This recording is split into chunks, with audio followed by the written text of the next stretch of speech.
Hey everybody, it's Ron from Pick Dawgz, and this is Ron's Rundown. We're going to go over the MLB games scheduled for Wednesday, July 27th, 2022. Now, if you like what you see, make sure to give this video a big thumbs up and subscribe to our channel. And don't forget to put your baseball picks in the comment section below.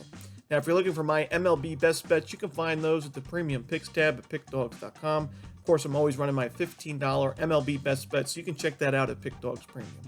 Alrighty, here we go. Here are the games for Wednesday, July 27th. First up, we see the Atlanta Braves taking on the Philadelphia Phillies, 12:35 Eastern start time. A lot of afternoon games for this Wednesday card. Charlie Morton and Kyle Gibson are your starters for this one. And look at the Braves, they are pretty big favorites in this spot, and I do think they have a pretty big edge in the starting pitching matchup. I also think they have the much better bullpen and lineup to go with it, so I do like Atlanta in this spot. When you look at Morton and Gibson, two veterans with ERAs above 4 this year, but I do believe that Morton has the better chance of having a really strong second half than Gibson does. When you look at Charlie Morton, he's in the top 10 in strikeouts this year, 121 strikeouts in only 105 innings pitched, so above his strikeout per inning, exactly what you'd like to see in starting pitching. Last time out, Morton was very, very sharp. 6 innings of shutout baseball, 7 strikeouts in an 8-1 Braves win. And I think he pitches well here against the Philadelphia Phillies lineup that's also had some strikeout issues against righties themselves, as they are in the top 5 in highest strikeout rate against right-handed pitching in the last month, 24.6%. Kyle Gibson's had a pretty inconsistent season for Philadelphia this year, but is still his ERA of 4.69. Didn't pitch very well at all last outing against the Cubs. 4 1/3 innings, 6 earned runs, a home run, 3 walks. Didn't strike out a single batter. We've seen his strikeout numbers dip quite a bit recently. I don't like him in this spot. Give me the Atlanta Braves here on the road on the money line. Next up, we see the San Diego Padres taking on the Detroit Tigers. We're going to see Mr. Yu Darvish and Tarek Skubal as your starters for this one. And for Skubal, we actually heard some rumors on Tuesday that the Tigers are open to trading him at the trade deadline. Pretty surprising to see. He's a young pitcher. He's having a really good year in 2022 with his ERA a below 4 right now at 3.88. He's got a pretty good strikeout rate this season, 111 Ks and 106.2 innings pitched. And he's coming off a really strong start against the Oakland A's, 6 innings, no earned runs, 9 strikeouts. And the Padres overall have struggled quite a bit against left-handed pitching in the last month or so, ranked 26th in team OPS. Isolated power numbers not much better, ranked 24th. So I do think Skubal has a strong outing here, and I think there's some value with the home underdog. Although Yu Darvish is having a strong campaign himself, the Tigers have been very, very good as the home underdog in that role this season. And I think that they could grab another win in this series on Wednesday afternoon. So I'm going to take the plus money here. I think it's just a better decision getting the value with Detroit at home. Next up, we see the Los Angeles Angels taking on the Kansas City Royals. Jansen Junk and Brad Keller are your projected starters. Now, Junk's only had 1 inning at the major league level this season. Most of his outings have been in AAA, 48.2 innings there with a 3.88 ERA. But what does concern me is that AAA 5.66 xFIP. He's only got a 7.4 Ks per 9 rating this season, so now you're making the jump to the major league level. I expect those strikeout numbers to go down even more so. And we saw in 2021 with the Angels in 16 innings, Junk only had a 5.51 strikeout per 9 rating and a 6.29 FIP. I don't really like him in this spot against the Royals team that limits strikeouts at the plate to begin with. They've improved their game offensively, both against righties and lefties from the beginning of the season. I think they can get the Junk here, and while Brad Keller is not my favorite option on the mound by any means, this Angels lineup has really struggled in the last month or so. You can even go back to 2 months for this Angels team. I can't trust Los Angeles in this spot. Give me the Kansas City Royals here on the money line at home. Next up, we see the Minnesota Twins taking on the Milwaukee Brewers. Corbin Burnes and Chris Archer are your starters for this one. This is a pretty tough game for me. I don't think there's a ton of value either way. I think the Minnesota Twins offense is really solid, especially against right-handed pitching. I mean, you look in the last 30 days against righties, the Twins are right up there in team OPS and isolated power numbers, but they're not facing any old righty here. They're facing one of the better pitchers in the National League in Corbin Burnes. Now, Burnes didn't have his best outing last time out against the Rockies. He only had 5 strikeouts in 5 innings, giving up a home run and 2 earned, 6 hits as well. I think he bounces back from that start. I think he pitches well enough here to keep the Brewers competitive in the first few innings, but really where I like Milwaukee the most is against Chris Archer in this spot. I expect Archer to regress quite a bit in the second half of the year. When you look at his numbers, the average exit velocity, hard hit percentage, barrel percentage, all well below average, and the Brewers have had really good power numbers against righties, especially at home this season. So I could see Archer getting into some issues. We saw him struggle quite a bit last time out against the White Sox, 4 2/3 innings, 4 earned runs allowed. I think the Brewers bats can get to Archer. I could see the Twins putting up a few runs on Burns themselves, but I still like the Brewers to have a lead by the end of the first 5 innings. The full game line right now is Milwaukee minus 190. Wouldn't take the money line price. The run line's a little dicey, but laying a half a run in the first 5 innings, pretty good price. You don't have to lay a ton of runs. I think that's where I'm headed. So give me the Milwaukee Brewers here in the first 5 innings, laying a half a run. Next up, we see the Colorado Rockies taking on the Chicago White Sox. We're going to see Lucas Giolito and Antonio Senzatella as your starters in this one. This is a pretty tough game, in my opinion. I automatically lean towards the over when you see both of these starting pitchers having some struggles in 2022. Lucas Giolito giving up at least 5 earned runs in 2 of his last 3 starts. Now, the strikeout numbers have been there this year, but so have the walks and the home runs. 17 home runs already allowed in 91 innings pitched. I think the Rockies can do some damage on Giolito, but I also think the White Sox have the much better bullpen in this spot.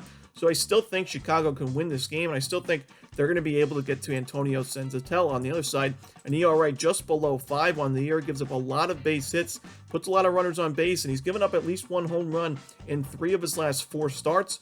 He's been known to be a guy who's more of a pitch-to-contact guy, keeps the ball in the yard, but if he's given up home runs like we've seen recently, he's going to be in trouble in this spot. I think the White Sox offense is better here. I think their bullpen's also more reliable. So I'm going to take the Chicago White Sox here on the money line and lean towards the over as well. In our next matchup, we see the Washington Nationals taking on the Los Angeles Dodgers with Patrick Corbin and Andrew Heaney as your starters. Now, Patrick Corbin on the road this year has been tough to watch. 1-7 record, 7.38 ERA, giving up a lot of base hits on the road. 73 hits allowed in 46 innings pitched. He's got a 1.7 whip overall this season, and I do think the Dodgers can get to him in this spot. We saw Los Angeles at the beginning of the year not really hit left-handed pitching very well. That was their one kind of kryptonite offensively, but they have improved their numbers quite a bit. When you look at the last month, the Dodgers are number 5 in baseball in isolated power, number 4 in team OPS against lefties, so I think they get to Corbin here. On the other side, the Nationals haven't hit lefties very well at all in the last month, 27th in team OPS, and although Andrew Heaney's been in and out of the injury list, the IL, he has still pitched very well on the limited innings we've seen him in this season. At home, especially 1-0 with a .82 ERA, 18 strikeouts in 11 innings. So I think Heaney's good enough here. He might not get a lot of innings in this spot because it's going to be his first one back from the injury, but I still think Dodgers bullpen is good enough for us to get a cover with the Dodgers on the run line. Next up, we see the Houston Astros taking on the Oakland Athletics. We're going to see Christian Javier and Cole Irvin as the starters. Now, this is a tough spot for me, as Cole Irvin has pitched very well against Houston. The last 2 starts he's faced them, 12 innings combined, 3 earned runs, only 6 strikeouts. I'd like to see that number rise, but Irvin's more of a pitch-to-contact guy to begin with. However, this is not a Houston team that I would want to face 3 times in the last month, or not even the last month, the last 3 weeks or so. He faced them on July 10th, on July 15th, and now July 27th. The Astros have hit left-handed pitching very well in the last month, so I do think this is going to be a really tough spot for Irvin. I think the Astros can get to him in this one. On the other side, Christian Javier, for the most part, been very strong as a starting pitcher this season. He's got a ton of strikeouts this year. On the road, his numbers aren't the best, but I still think against an Oakland A's lineup that hasn't been very good against right-handed pitching, especially at home this season, I think Javier is good enough to get us a cover with the Astros on the run line. Not my favorite game on the board. The price is a little steep, and there's not a ton of value in my opinion, but I do think the Astros can get to Irvin enough to cover the 1.5 runs. In our next matchup, we see the San Francisco Giants taking on the Arizona Diamondbacks. Logan Webb and Zach Gallen are your starters. Now, we saw Merrill Kelly for the D-backs he had a perfect game through 5 innings pitched, and it was very, very sharp against San Francisco in that first game of this series. And overall, the Giants have just really struggled against right-handed pitching lately. Against lefties, they've been very strong. Against righties, 28th in team OPS in the last month. pretty surprising stuff to see. There's a good amount of lefties in this Giants lineup. Jock Peterson, Mike Yastrzemski, Brandon Belt, to name a few.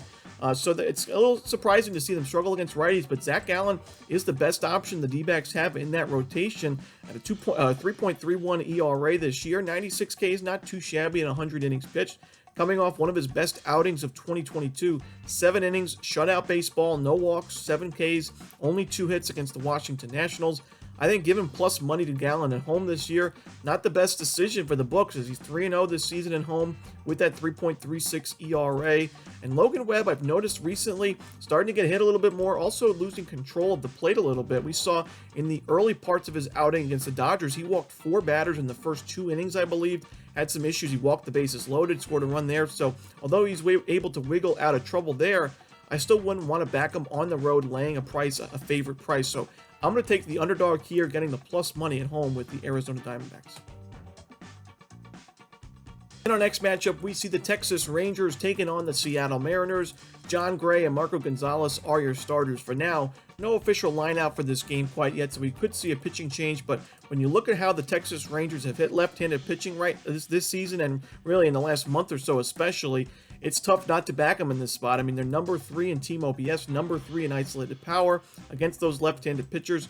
We saw Marco Gonzalez get hit a little bit last time out in his most recent outing against the Houston Astros, and he also struggled against these Rangers back on July 14th. Against the Rangers, 6 innings, 11 base hits, and 5 earned runs, only 4 strikeouts, 2 walks to go with it. And that was in a Seattle Mariners win, but I don't think Marco Gonzalez can pitch that way and expect a win for Seattle here, especially when you look at John Gray on the other side. He has been very, very sharp recently. A tough start to 2022. His ERA, I think, was above 5 at one point, but he has been really sharp recently. You look at his last 2 outings, shutout baseball in both of those, 13 innings pitched, no earned runs, and 14 strikeouts. I think John Gray's good enough for me here. I'm going to take the Texas Rangers. I'm going to trust their offense, and I'm going to take them on the money line. In our next matchup, we see the Miami Marlins taking on the Cincinnati Reds. Braxton Garrett and Luis Castillo are your starters, and I just mentioned that I'm going to trust in the Texas Rangers offense, but I cannot trust in this Miami Marlins offense. Against Luis Castillo especially, he's been one of the more razor-sharp pitchers in the last 30 days or so. When you look at his last 3 outings, 7 innings each outing, 1 earned run each outing, and a ton of strikeouts. He's faced the Yankees, Rays, and Braves in that stretch, all victories for the Cincinnati Reds. We know those 3 teams have well above 500 records in 2022. Yankees and Braves got to be 2 of the better lineups in baseball, if not the top 2 lineups. Throw the Dodgers in there as well, but Castillo's got to be one of the top prizes of the trade deadline this season if the Reds decide to move him. And I think he pitches very well in this spot. The Marlins have struggled against righties, against lefties. They are severely missing Jazz Chisholm in that lineup. All season long, they've struggled with runners in scoring positions, so I think Castillo pitches very well in this spot. Braxton Garrett, being a lefty, the Reds have hit lefties better than righties overall, and although I don't trust this Reds bullpen at all this season, I still think they score enough, and Castillo pitches deep enough into this game for Cincinnati to grab the win at home. So give me the Cincinnati Reds here on the money line. Next up, we see the Tampa Bay Rays taking on the Baltimore Orioles. Drew Rasmussen and Tyler Wells are the starters. Now, we saw this series before the All-Star break between these 2 teams. It's a very high-scoring series. All 3 games, at least 9 runs scored. There was 9, 10, and 12 runs scored in all those 3 games, and I think we're going to see a pretty high-scoring game in this one as well. I'm going to take the over. When you look at Drew Rasmussen, he is somebody that I am a little bit worried in terms of regression. Bottom 42nd percentile in barrel percentage, 30th in average exit velocity, bottom 22nd in hard hit percentage. So he is susceptible to the home run ball. His strikeout numbers haven't been very, very good in 2022. And the Orioles have been very good against right-handed pitching in the month of July. In the last 30 days overall, top 10 in isolated power, top 10 in team OPS as well. But the Tampa Bay Rays have also been pretty solid against righties themselves, and Tyler Wells is somebody that's also not getting a ton of strikeouts in 2022. Now, he's limited the home run ball very well, and that's given him a lot of success this season, and got a 7-6 record for a reason. His team's been able to back him up offensively, but I still think, if you look at his last 3 outings, he gave up 5 earned to the Yankees, 3 earned to these Tampa Bay Rays, 3 earned to the Angels, gave up 2 home runs last time out, so we're starting to see the home runs start to hurt him. 3 homers in his last 3 games combined. The walks are also there a little bit. The base hits are climbing up. I think the Rays can get to him, get a few runners on base, maybe hit a few homers as well, and get this game over the total. Both of these teams have had pretty solid bullpens, but I still think we see some scoring early on. We see a pretty competitive game, maybe in extra innings. We've seen plenty of extra innings between these two teams in 2022.